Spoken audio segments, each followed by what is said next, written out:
What a nice, great group. My name is Dr. Laura Matthew. I teach history at Marquette University. We're so happy to welcome you to this event where we are going to have what we hope is both an informative and a sort of informal discussion about the meanings of service using the Maryknoll Sisters in Guatemala as an example. We've got a guest here today, Dr. Susan Fitzpatrick-Behrens from California State University at Northridge, and three students who I'll introduce in a minute who are going to serve as some of our conversation leaders. The Maryknoll Sisters have a very special relationship with Marquette, and particularly in the town of Jacaltenango, Guatemala, where I've been taking student groups researching and doing oral histories with people who were trained in the health care profession by Maryknoll Sisters who went to Guatemala during the Civil War, a little bit before and during Guatemala's Civil War, which lasted very sadly, as many of you I'm sure know, between 1960, 62 to 1996. It was one of the longest running civil conflicts of the Cold War in Latin America. A really terrible and violent experience whose effects are still being felt today. The Maryknoll sisters who went to Jacaltenango happened, three of the largest figures in that endeavor graduated from Marquette University, from what was at the time Marquette University's medical school, now the Medical College of Wisconsin. And the first of those was Dorothy Erickson, who is known in Guatemala and in Jacaltenango as Madre Rosa. When my students and I went to Jacaltenango, we found that Madre Rosa was really considered a saint. She is entirely beloved by all of the people of Jacaltenango, and not only her, but also the other Maryknolls who stayed with her and helped build a hospital and start a training program for nurses and health professionals there in the Cuchumatanes Mountains of Guatemala during these very difficult years. Another woman who graduated from Marquette Medical School, again as a surgeon, who joined Madre Rosa in Jacaltenango in the early 1960s was Jane Bulisbach, a Milwaukee native, who later was given an honorary doctorate here at Marquette University. And then finally, Mary Annell is another graduate of Marquette Medical School in 1971, I believe it was, right before the transition of Marquette Medical School to the Medical College of Wisconsin. She was also a surgeon. And all three of these women and many other Maryknoll sisters stayed in Guatemala throughout the war until Madre Rosa's death in her case in the early 1990s. And Jane Bulisbach is still in Guatemala, and Mary Annell only recently retired from service in El Salvador. And so we want to have a conversation about the example that these women give to all of us as we think about what a life of service and service to others, both in our own communities and in other parts of the world, what that can really mean, and the kinds of things that we ourselves confront when we think about giving of ourselves and our time for the good and social justice in other places in the world. So I want to invite some of my panelists here, my co-leaders, to maybe wave as I introduce them. The first person that I want to introduce is Dr. Susan Fitzpatrick-Behrens, who, as I mentioned, is at the History Department of California State University in Northridge. She teaches classes in contemporary Latin American history, and she does research examining religion, indigenous communities, and gender, particularly in Guatemala and Peru. With a special emphasis on the roles that transnational religious networks played in facilitating political and transformations in these countries. She's written several books on the Maryknoll missions in these areas, a book that was published by University of Notre Dame Press in 2012 called The Maryknoll Catholic Mission in Peru, 1943 to 1989, as well as numerous articles detailing the Maryknoll's work in Latin America during the Cold War. And she's presently working on a book specifically on the Maryknolls in Guatemala. So welcome and thank you so much, Dr. Fitzpatrick-Behrens, for being with us. It's a real pleasure to have you. Alex Quiles is a senior. Alex, you want to, there we go, wave. She's a senior here at Marquette University. She's studying environmental engineering. She's also the president of our student chapter of Engineers Without Borders on campus, which is a really wonderful group. And I suspect there's some other EWB members out there. So hi, everybody. So glad that you could be here. She is passionate about service and introducing her peers to community lead and leadership efforts. Eddie Godina, you want to wave, Eddie? Eddie Godina graduated from Marquette in 2017, and then he left us for a little while. While he was at Marquette, he attended the Border Awareness Trip his junior year, and he interned for Catholic Charities in their immigration department.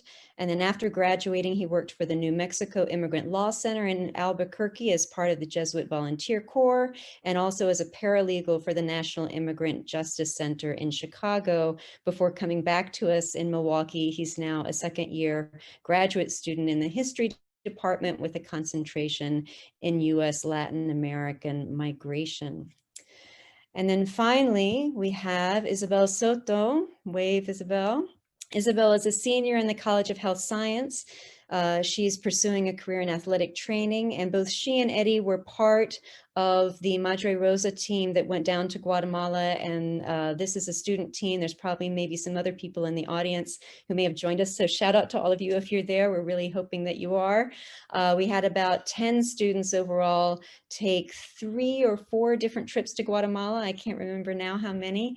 Isabel went on 2 of these. Eddie went on 1 of these. They also did research in the Ossining, New York archives of the Maryknoll Center in New York. So we're all so happy to see you all here today. So I am going to now turn the mic over to Dr. Susan Fitzpatrick-Behrens and let her tell us a little bit about what has made the biggest impression on her in her research on the Maryknolls in Guatemala. Susan, we'll give you about 15-20 minutes. Just take the time that you want, and then you can hand it back over to us when you're ready. Okay, that sounds great. Thank you. First of all, I want to thank you so much for inviting me for this talk. And I was so happy to see the work that the students had done last year with the project with Madre Rosa. It's amazing and impressive that you all are interested in the work and that it's part of a larger commitment that you all seem to have to creating a life of service and commitment and social transformation. So I'm very grateful to be here with all of you. My research on Maryknoll started, I think, because I was introduced to them in grade school and was probably drawn to the same kind of idea of social commitment in a very kind of incipient way that many of you were. And so 20 years later, when I was in graduate school, I still remembered that experience and was interested specifically at looking at women religious because, well, there had been a lot of work done on male religious, particularly during the colonial period, but also the contemporary. There had been very little work done on women religious. And I saw Maryknoll as both a nice opportunity to do that and also a nice opportunity to think about what leads to individual and social transformation, particularly in the context of people's faith. There had been a lot of new literature on Catholicism during the colonial period, kind of rethinking the way that clergy's Catholic ideals really did shape mission, that it wasn't purely about greed, that there were, that hadn't carried over so much to the contemporary period, even though there was a lot of literature emerging on liberation theology. So I was just trying to kind of think about that from the perspective of women religious and from a contemporary perspective.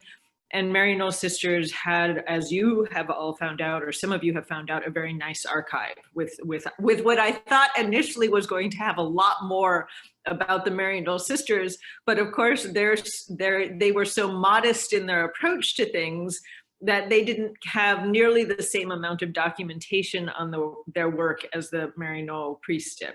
So anyway, that has been kind of the background to my work.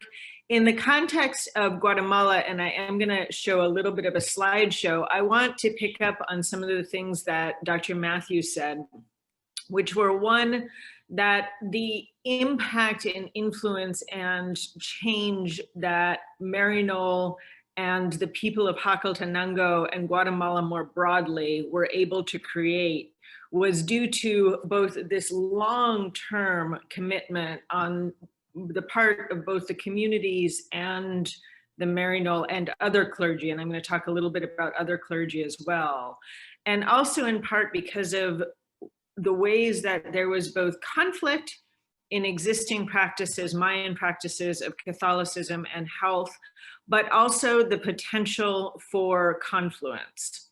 And that those two things, the long-term and the potential for confluences, created a foundation for developing very large networks that transcended the country of Guatemala and also reached out to the United States, to Europe, to other Latin American countries. And so the kinds of health programs and other development projects that were being introduced and transformed locally were possible in part because of those networks within Guatemala and because of the way those networks linked up with international aid particularly. So I'm going to show a little bit of a slideshow just to try to kind of give a bit of a sense visually of how that worked from my perspective. Let's see if I can do this. Okay, so, and I want to make sure that I have time here. I don't want to go over time. Catholic Civil Alliances, part of this was because of the ways that the Catholic Church and international aid organizations were able to come together because of the networks. In the context of Guatemala, and particularly, I don't know how much you came across this in Jacaltenango, but the cofradías, which were Maya Catholic organizations that had been founded during the colonial period, and simultaneously provided a way for the Catholic Church to bring Maya people into the church, but also for Maya communities to create a new structure that allowed them to both retain elements of their own Maya belief system and to create a new governing structure that would allow them to maintain community autonomy. And those, I think, on the one hand, were the source of the greatest conflict for Maryknoll when they first came, because that was literally what they were trying to change. They wanted to introduce a modern Catholicism, but it was also the way that there was an organizational framework that allowed Maryknoll to kind of parallel in their creation of alternative kind of practices of Catholicism that came to include health programs, because Maya cofradia leaders had also been active in health programs, in that the curanderos were often the leaders within the cofradias. So there was kind of an interesting confluence there. There were also key institutes that were created around the same time that Maryknoll was really beginning to expand their health programs, but also catechetical programs and programs around agrarian development that were throughout Latin America and also in some cases in Canada. And so not only Maryknoll, but many of the other clergy in Latin America ended up studying at those institutes. And that was important. So there was IPLA in Quito, Ecuador, in San Miguelito in Panama, Leo Mahon, who was a priest from Chicago, from New York originally, New York or Chicago? New York, I believe. New York creates this program in Panama, which is one of the first kind of intercultural Catholic programs. The Instituto Cooperativa Interamericana in Panama was an offshoot of the Antigonish program, which was in Nova Scotia, Canada, and was designed to create cooperatives. CDOC in Mexico, which was started by Ivan Illich, who had been also active in Puerto Rico, and Choluteca in Honduras. Those programs were important because they're the spaces where people met up. meaning that clergy, Maryknoll clergy, other clergy, Latin American clergy, Latin American lay leaders, in some cases indigenous lay leaders who had become really important within their communities, were all sent to these institutes, and they learned shared programs of education, but also met each other. And that created a way to develop both ideas and to talk through what was working and what wasn't, and also to begin to create these larger networks that transcended Guatemala. In the context of Guatemala, Huehuetenango created not only what was in Jacaltenango with the health programs, but a training center in Huehuetenango.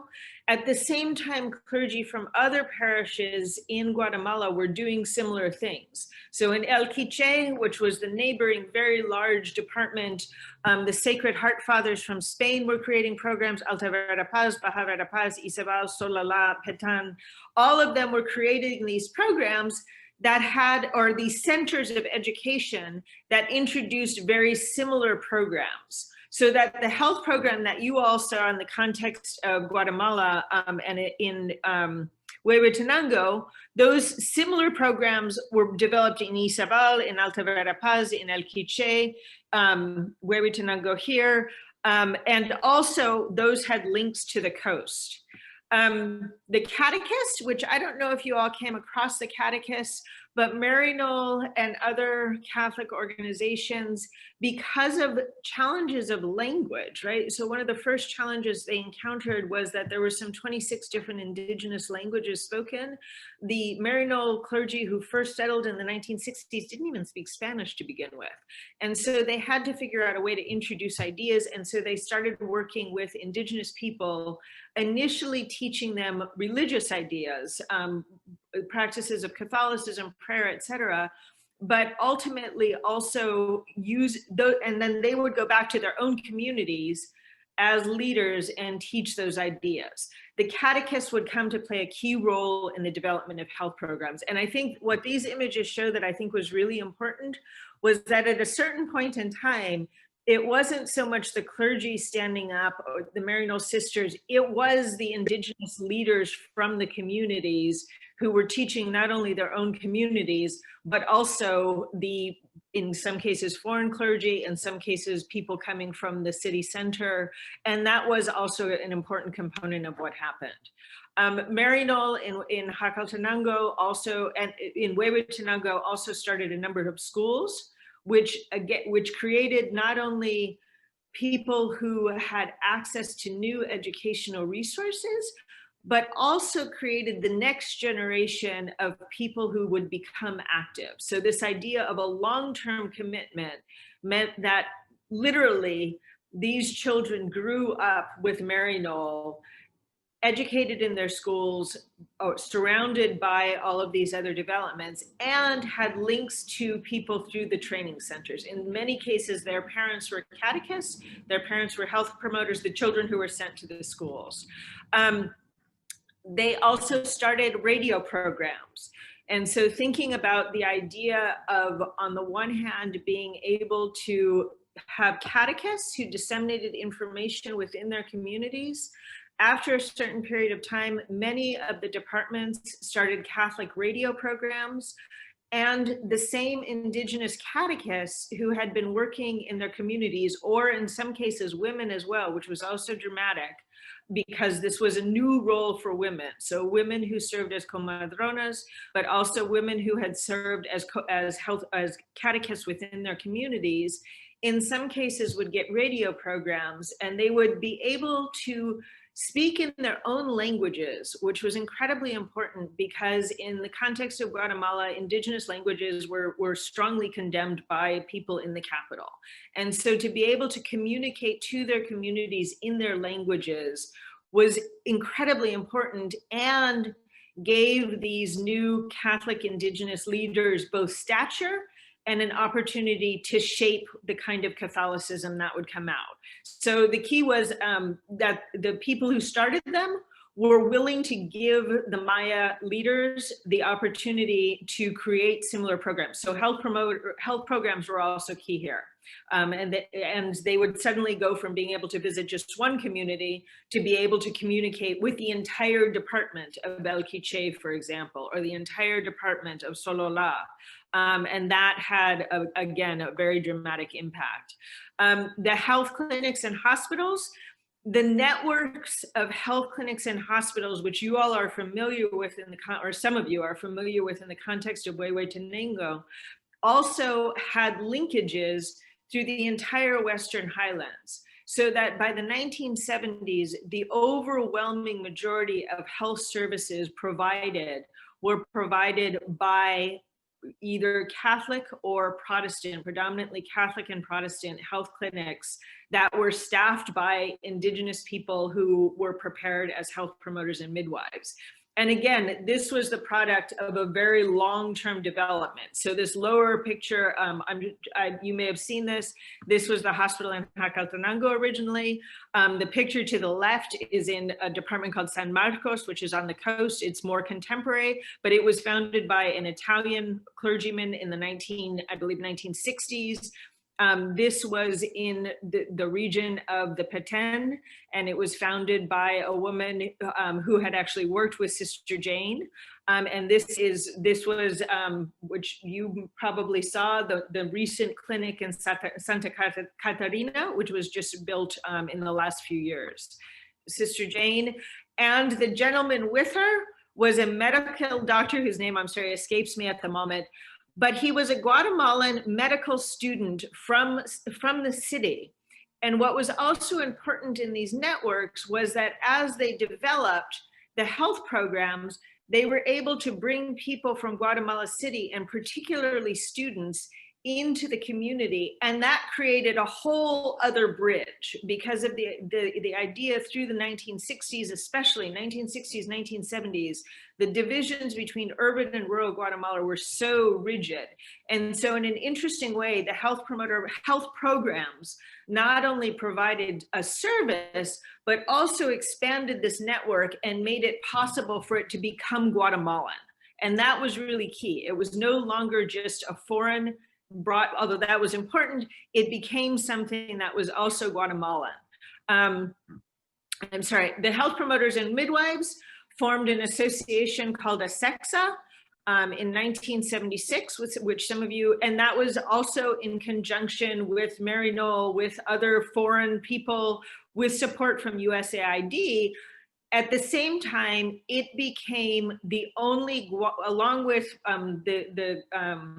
Comité de CUC, the only Guatemalan directed network in the country, and the only network that actually survived the revolutionary movement. So again, thinking about a long-term development, starting in the 1960s when they start, 1950s really when they start the catechetical programs, 1960s health promoter programs, 1970s ASEXA still exists. And it creates this network for accessing people throughout Guatemala. They also started a dental promoter program. Again, drawing these gentlemen up on the left were Indigenous men who came from people who were going to settle in the Petén and the Ixcan to Guatemala City to be trained at San Carlos University, which was then a reverse. So instead of having doctors coming from the capital and coming from outside, you had Indigenous people coming into the capital and learning these trades and then bringing them back to these very remote rural communities. And this was the training in the Petén where Sister Jane worked.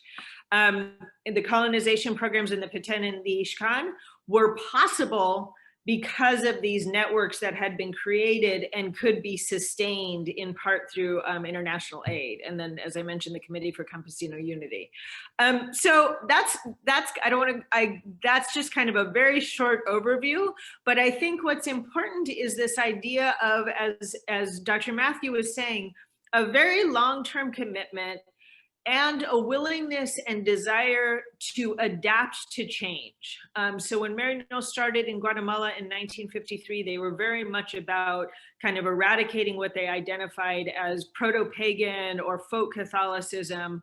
By the 1970s, there was an openness and a willingness to rethink those practices, Maya practices, and there was a way in which the same framework of the cofradia and the leadership networks that were possible from that became the foundation for what grew out and became large networks throughout Guatemala. I hope that wasn't too much. But I'm gonna stop there.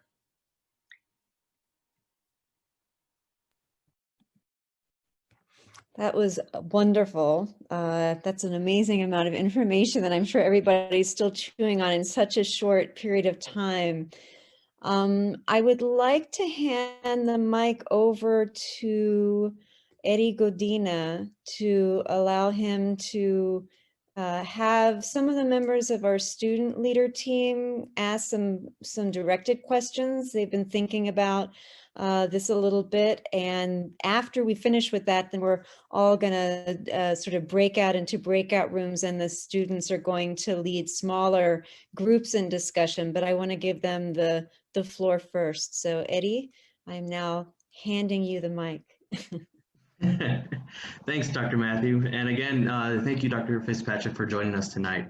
I think the first question that I have then, when you were talking about the creation of the health clinics and the health hospitals, how did these organizations survive throughout the Guatemalan Civil War? We know that it's a very violent period in their history. How did they manage to come about and still maintain these services for the indigenous Maya? That is a great question. And from what I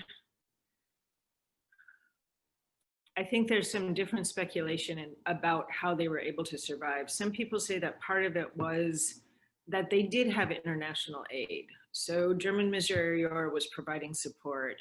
USAID had provided support. Oxfam was providing support. And so there's some speculation that at a certain point in time, it would have cost the Guatemalan military more in social capital to massacre the people who were involved in these health clinics than it would to let them keep going.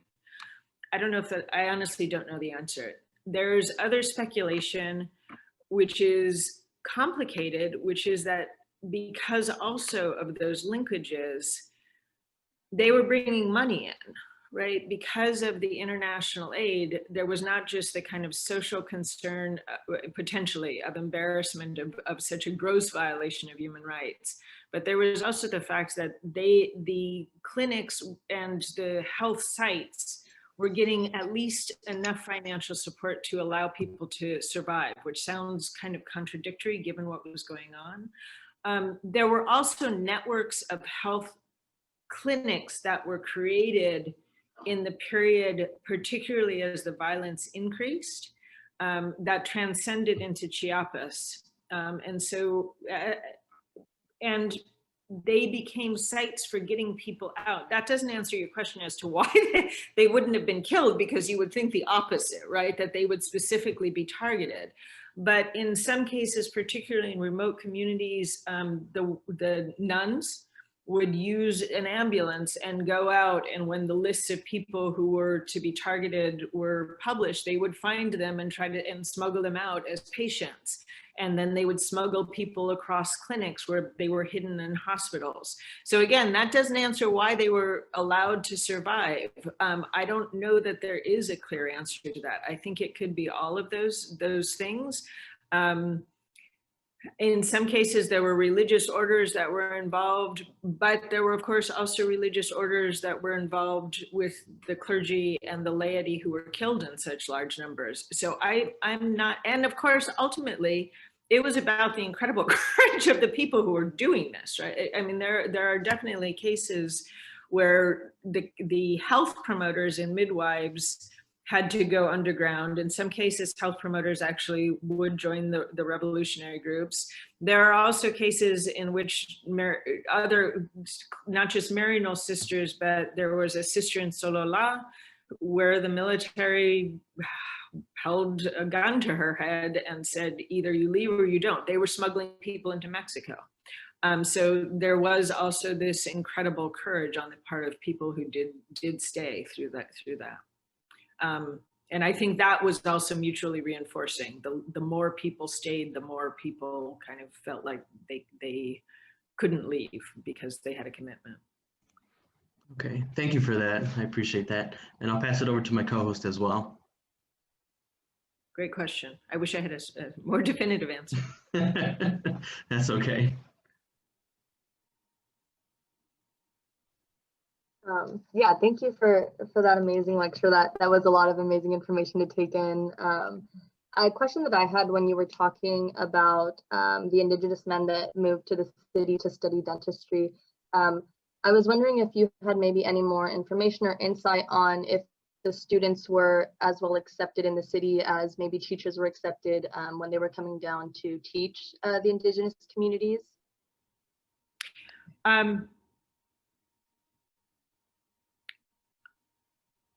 I don't have specific, I mean, these were sites where Indigenous people had historically not been allowed. And I think even in that picture, it's interesting that the men are alone, right? They're not in a class with a whole group of students from San Carlos. It appears to be at least an independent class. There were a number of programs in the city that were part of these centers of education. So at Landivar, the University of Landivar, they had a program called CAPS, which was a social promoter program. And that also brought Indigenous people from the highlands into the city and for a period of 5 weeks for educational training. So I don't have specific information about how they were received, but it was an important change in that people were coming in. And so I do have more people just talking about what it meant, not to the dental program per se, but what it meant to be part of the CAPS program and coming back from that program and feeling, even if they had been in other programs at the regional centers in Huehuetenango and in Isabel and other regional centers, that once they left that program at Landivar, they felt that they were true promoters, that they had all of the knowledge to be able to go back to their communities and to organize. So that's not, that's not about how they were perceived as students. I would be surprised if they didn't experience racism just because it was so prevalent at the time. But it is about how much that meant in terms of their feeling a sense of the empowerment of being able to use that education in their communities. Thank you. And I will hand it off to our other student co-host. I have more of like just a broad question. So obviously the Maryknoll Sisters and the priests played like a strong role in the modernization and westernization of healthcare in these Indigenous communities. Do you think that these Indigenous communities could have advanced as much as they did without the help of Maryknoll Sisters and priests? I think they would have advanced in a different way, I guess I would say. I think that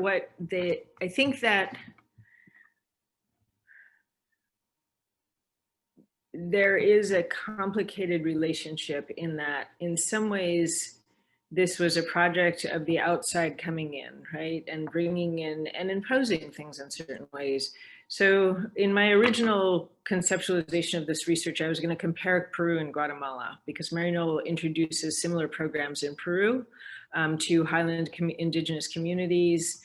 And the results are completely different because the communities don't take the programs and transform them into networks that connect people within the communities.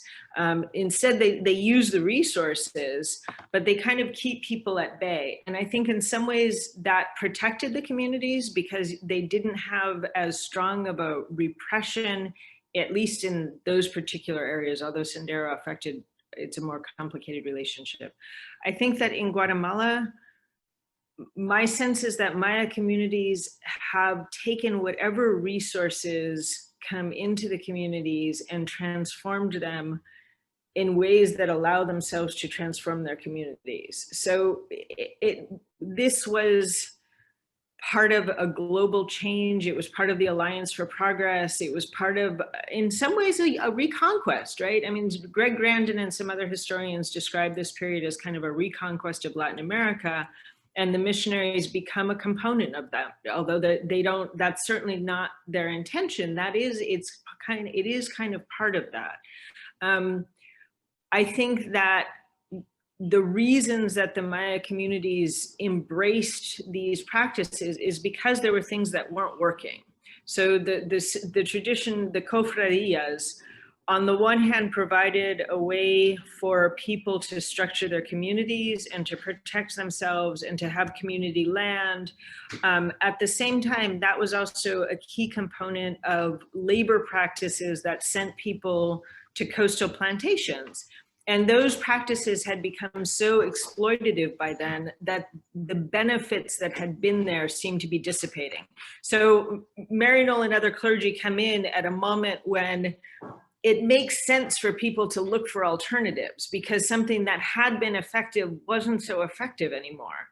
And same thing, I mean, it's hard looking back to understand how deep the poverty was in these communities. And that's something that a lot of the catechists and health promoters will talk about. People literally didn't have food, right? I mean, there was tremendously high rates of malnutrition. So I think, again, people were willing to look for and look to an alternative, even though it was not perfect to begin with, right? I mean, Maryknoll and everybody else was very, very opposed to the practices that were so foundational to the communities.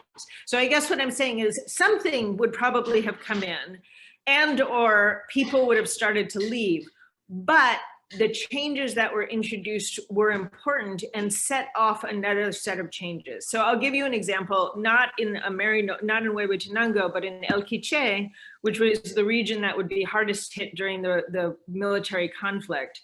I talked to one of the catechists from that community who had been a longtime catechist, and he described how after he had become a catechist, one of the things that the clergy started talking about was the coastal coffee plantations and how much money are you actually getting by going to the coast. But it had become almost such a habit to do that people weren't even thinking about alternatives. So the conversations on the one hand made that possible. And then there was also the presence of this foreign aid. So he described going to USAID and asking that they provide the money to build a school in his small community. That was possible because of the speaking skills in part that he had gained by being a catechist. So I guess I'm not sure, it's kind of I think people were looking for resources, and these became the strongest potential. And there was a genuine desire on the part of Maryknoll and many of the other clergy to be transformative, right? It wasn't, they really did want to improve conditions. And so it was the confluence of those two things that I think made change on both sides possible, and dramatic change in the context of the communities and the society. Thank you for that insight. Definitely, I think it's a very complex question and something to answer for sure. It's hard. It is a very complex question. Yeah. I'll hand it back to Eddie, and I think there's a question in the chat if you want to read that. Yeah, I see that. But Dr. Matthew, I believe you had something to add? No, I was gonna say let's ask that question. It's in a chat. It's a really good one, and I also just want to say that this will be the last question for this round, and we're gonna after that take a little break, give people time to stretch, and also figure out how to go into breakout rooms. We have a lot of Maryknolls with us. This is really special. I see some people who were in Central America and Latin America during the same period. Some maybe even some people whose ears are burning, I'm not sure. I see some lay missioners who are in El Salvador right now. So I'm so excited. This is going to be a really wonderful intergenerational conversation we're going to have. Eddie, do you want me to ask Dr. Mullen's question, or? I was just do you wanna do gonna read the question from the chat. Go for it. Yeah. So this one comes from Dr. Patrick Mullins, and he says, what role do you think gender might have played in protecting Maryknoll Sisters and female Indigenous midwives and catechists from the retaliation from the regime in Guatemala? Or were women targeted as frequently as male clergy and Native men? That's also a great question and also a difficult question. I think that I'm sorry. Go back.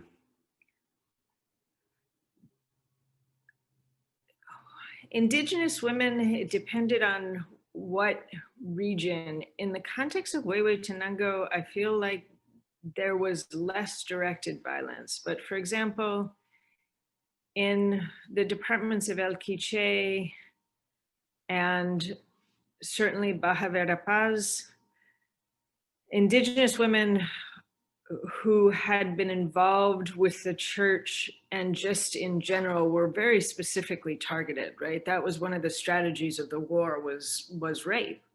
And so I don't think gender had the opposite of being protective. In the case of the women religious, I think that it gave them a space, particularly in the period leading up to the violence. I guess I would go backwards and say that women religious were able to establish and create networks because they were in some ways not threatening, right? There were ways in which, and they had this profession in Guatemala. They were doctors, they were nurses, they were playing an important role, and and they were educators, and those roles gave them spaces, and the fact that they were women, I think, allowed them to move through those spaces in some cases a little bit more easily than the men.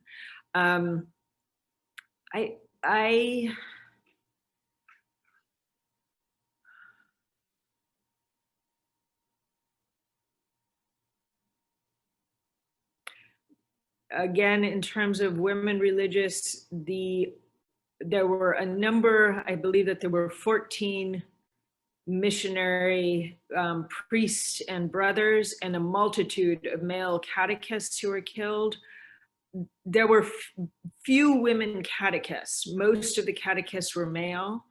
I don't know of any women religious who were killed in Guatemala. So I guess I would say that may have been a protective factor. But with regard to actual direct violence against Indigenous people, I don't think gender helped women. That's it. Okay, thank you for that answer. Appreciate it. Thank you. And I'll turn it over to Dr. Matthew.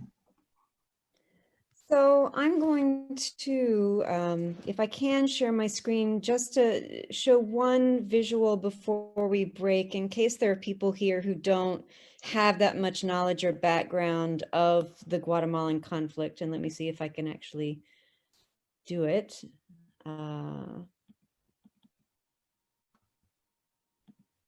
Just give me 1 second.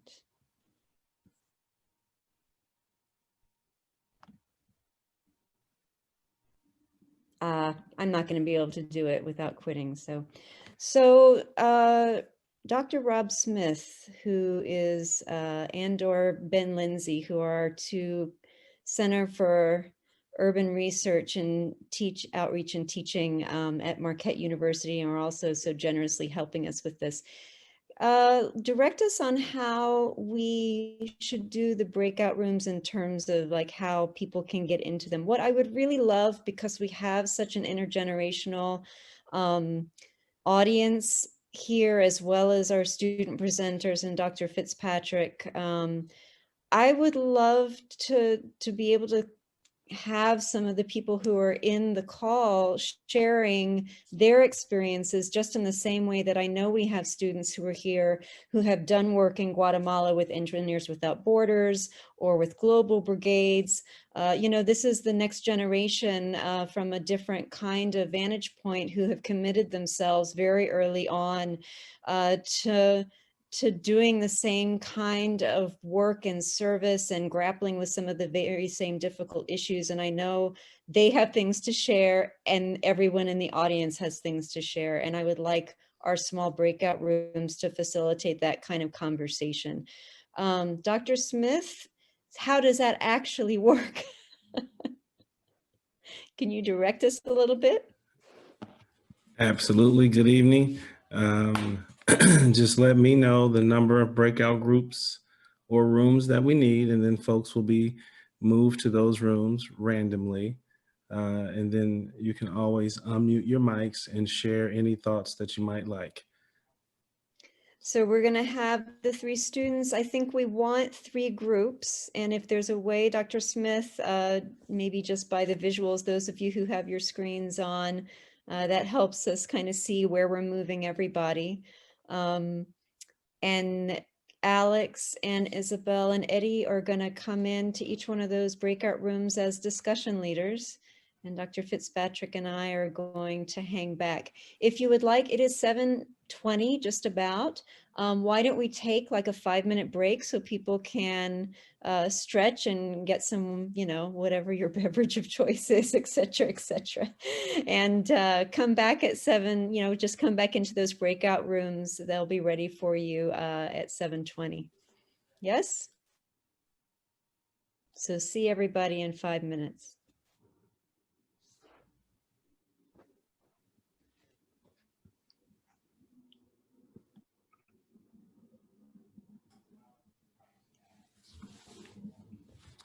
I can move folks into those groups whenever you tell me to.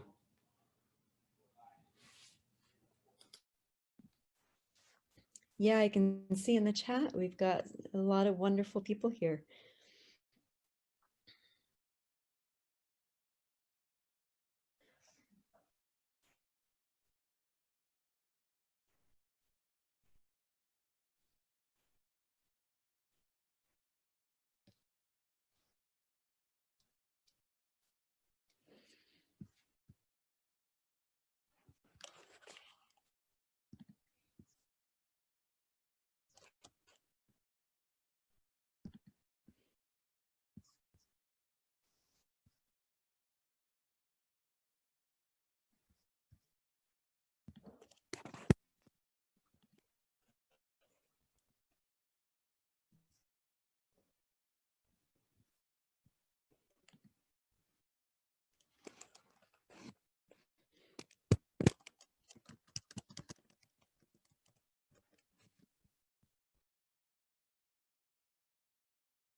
So Rob, if you're there. Yep. Yeah, I think we can start to Okay. send people on their way. Ready? 3 And breakout everybody rooms will coming. come back. Yeah, I'll come in and interrupt around 7:40, and so then we can come back if we're ready or not, depending on how things are going. Like magic, we're back. We had a great conversation.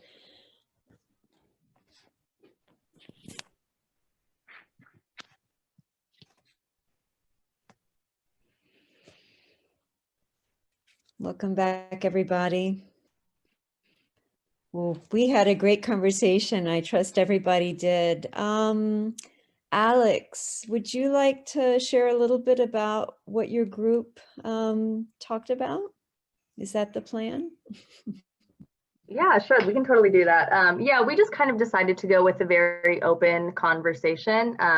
We actually had Sheila and Terrence in our group, and they have some experience, right, actually working in Guatemala and Peru. So it was really just a conversation revolved around Sheila and her personal experiences working in like the medical field with the Maryknoll program. So yeah, I mean, that to summarize it, yeah, we really just kind of heard about Sheila's experiences. We're able to ask about just her overall experiences like with communities and working alongside communities, and then just talking a little bit more about the group conversations and questions that we had asked. So thank you, Sheila and Terrence, for really leading that conversation and sharing your experiences.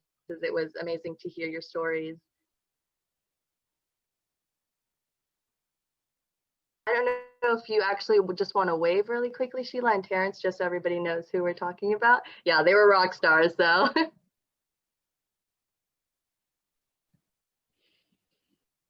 Wonderful. Isabel, do you want to wrap up a little bit what you guys all ended up talking about?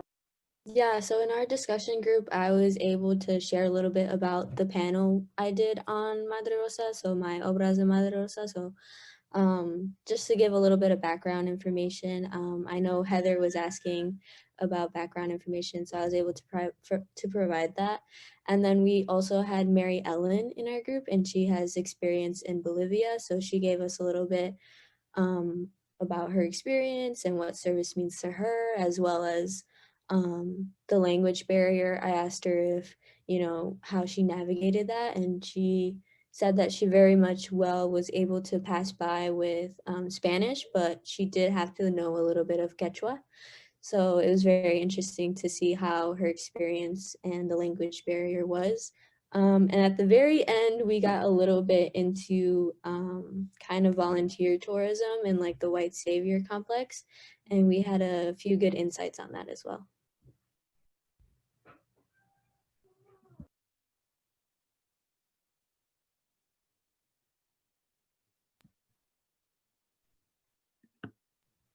Wonderful. Eddie can go if you want. Yeah. I don't know where Dr. Matthew went.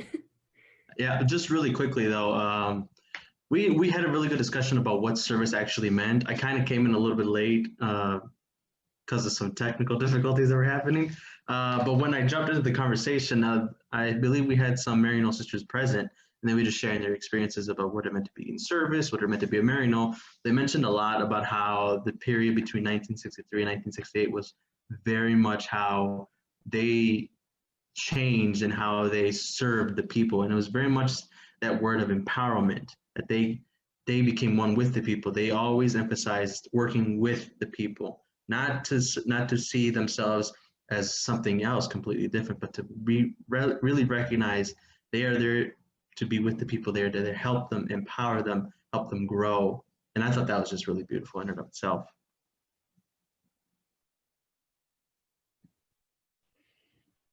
Yeah, that was very nice.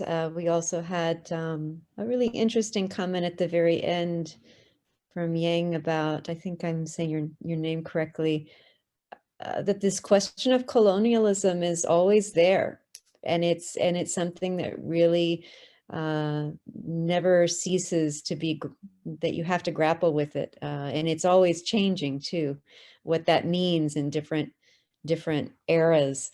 and for different actors on the ground changes, but that's something that the Maryknolls continue to grapple with themselves as they go forward in their work even today. So that was a really interesting reflection. I want to open it up now, and let's just continue the conversation. We don't have much longer, but it's a good opportunity for the next 10 minutes or so, just to lay anything else that hasn't been said or bring it to the larger group. And also questions for Dr. Fitzpatrick-Behrens. I had a quick question about when you were talking about the having the health clinics and the hospitals and how did they survive? I was wondering, did the health clinics and the hospitals also care for the military people, like the people that were, in other words, could that have been part of the reason they survived? Were they being treated? I think that's a really good question, and I think that they tried to be as democratic with their treatment of everyone. The military didn't need as much help because they had their own, but they were there, from at least from those with whom I spoke. One thing they tried to do consistently was to be open to helping whomever appeared, and I think one factor also was that, as destructive as the military was, there was still in these certain sites an effort to keep people well. I mean, in other words, it wasn't a complete abandonment. And so in that sense, I think that the clinics were also seen as playing a role, as weird as that sounds, and as contradictory. I'm not sure that, I think, may have been part of it as well. Again, I think it's just a really complicated question. And the fact that a sexa survived as well, I think, is the promoters group, that organization, that was one of only two organizations that actually survived, predominantly indigenous organizations that survived the war. And I think it's a great question. And I don't have enough information myself right now, other than anecdotal, what people, because it's speculation there as well, what people said, but that may also have been a factor. Thank you.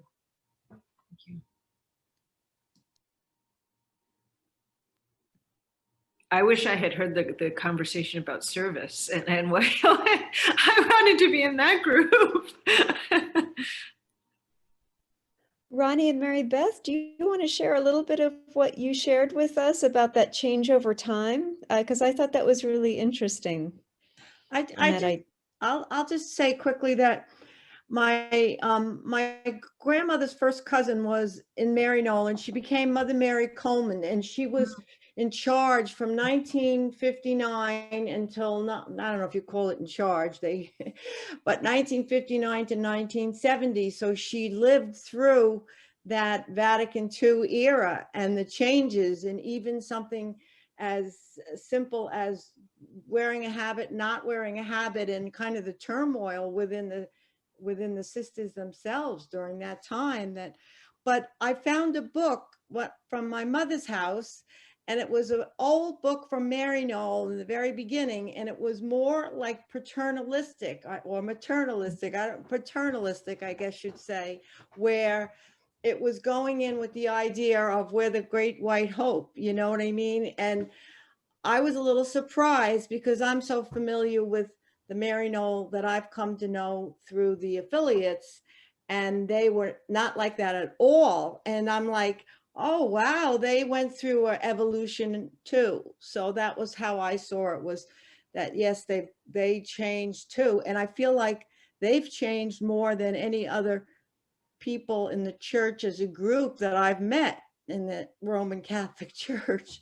That's why I think I like them so much, because they have evolved, and I can relate to that, where I can't relate to some of the older ways and the traditional ways of hierarchical and clericalism. And I like that there's a book about becoming the kingdom of God, as opposed to the kingdom of God. So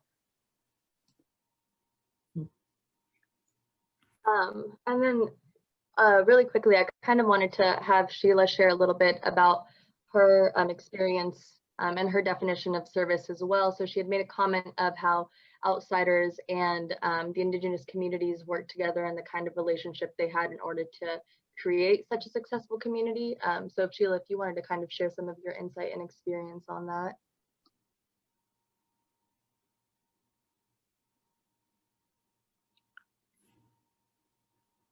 Muted. I think you're muted, Sheila.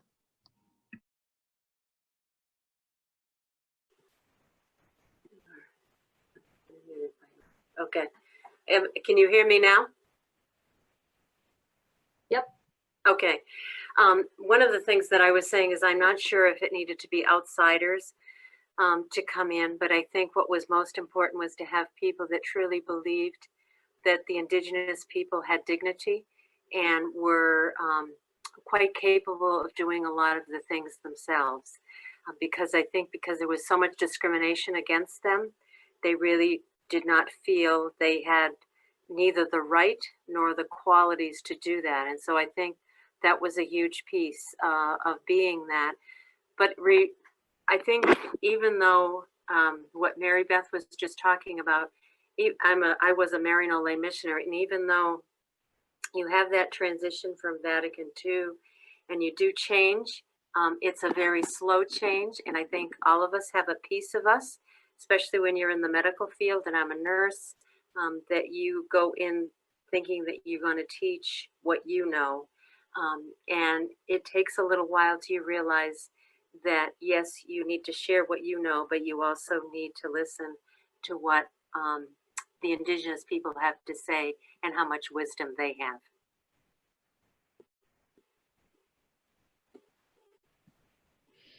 And I want to piggyback on that because Melissa, you said something so important in our group. Melissa's working as a Maryknoll lay missioner in El Salvador now, correct? I wonder if you, instead of my paraphrasing you, but when you were talking about what people already knew when you got there, that was a really important thing, I think, about Maryknoll. Yeah, when I work at a women's cooperative, and it was one of my first days, and we were having lunch, and the other women were like kind of curious, oh, here's this missioner, like, who is she? Like, what is she doing here? Because there's it's obviously a label.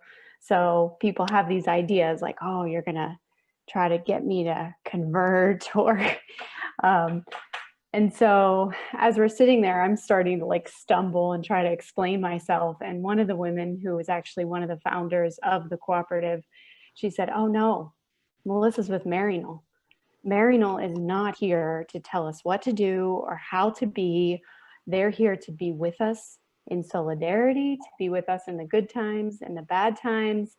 And we're here to learn from each other. And that's Maryknoll. So that's why she's here. And everybody just kind of looked at each other and was like, okay. So that was my experience with Maryknoll, and it's been like that ever since. This is Janet Crutcher. Can anyone hear me? Oh, I was having lots of trouble with my microphone. I just want to give a couple comments about how inspired I am by all of you. I serve as Dean of the College of Nursing, and I know many of you are nurses, and some of you have been educated at Marquette Nursing.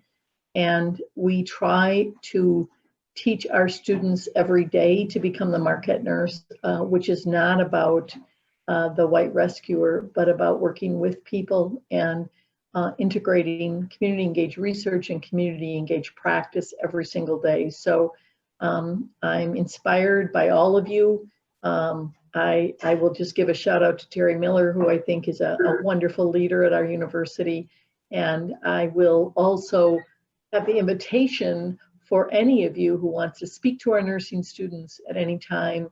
I would be thrilled to connect. So do not hesitate to reach out to me. We are trying to create the Marquette nurse, who is the nurse who is grounded in values and understands vulnerable humans and understands that each individual is on their own journey, and that it's not about the diagnosis, but it's about the human and their experience. So I am inspired, I'm in awe, and thank you for all of you for sharing this with me tonight. We have just a few minutes, and I would like to invite Isabel and Eddie, because I think there's a lot of people here on the call that would love to know what you saw in Jacaltenango and what you saw as the living legacy of Madre Rosa and Marianelle and Jane Bulisbach and Barbara Noland and everybody. There were so many women that were there over generations. Give us a little bit of your memories of Jacaltenango to close us out. You want to go, Eddie, or should I? You can go first. Okay. So I've been to Jacal twice now, and I think it's very obvious that these women, you know, loved Madre Rosa and all the sisters that were there. You know, there was I forgot his name, but he was the one that wrote the song about Madre Rosa when she first came, and then when she passed away, they were singing. I don't think they were singing in sadness, you know, I think they were singing with joy and kind of sending her away. But I think little things like that is what keeps her memory alive in Jacal. So yeah.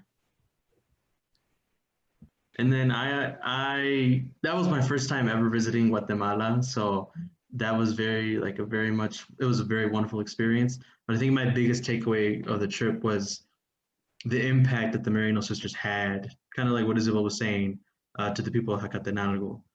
You see it when you walk into the hospital. Madre Rosa is everywhere. There's a school named after her. She has her own archives within the hospital. The sisters, especially Madre Rosa, definitely left a mark for the people. And they talk about her as with all the love and joy, as if like she did so much for these people. And it's very beautiful to see. I was very much taken away whenever they talked about her, the stories that they shared, how much they really enjoyed her company, how much she healed these people and how much she helped them, but also how much she learned from these people as well. So that was my takeaway from the trip as well. Thank you. Well, we have come to the end of our time, another Zoom meeting, but this was a really beautiful one for me. So I want to especially thank Dr. Susan Fitzpatrick-Behrens for joining us. Thank you so much for being here and sharing all of your knowledge. Yes, everybody can do their clap. And all of our guests, and especially all of the Maryknolls that are here. And it's been a great event. Thank you so much for spending some time with us. Good night, everybody. Thank you, Laura. Yeah, thank you, Laura, for organizing it. Thank you. No problem. Thank you, everyone. And thank you to Curto for facilitating Rob and Ben Lindsay very much. Glad to. Great conversation. This was Thank awesome. you. Thank you. Good night. Night. Good night, everyone. All right.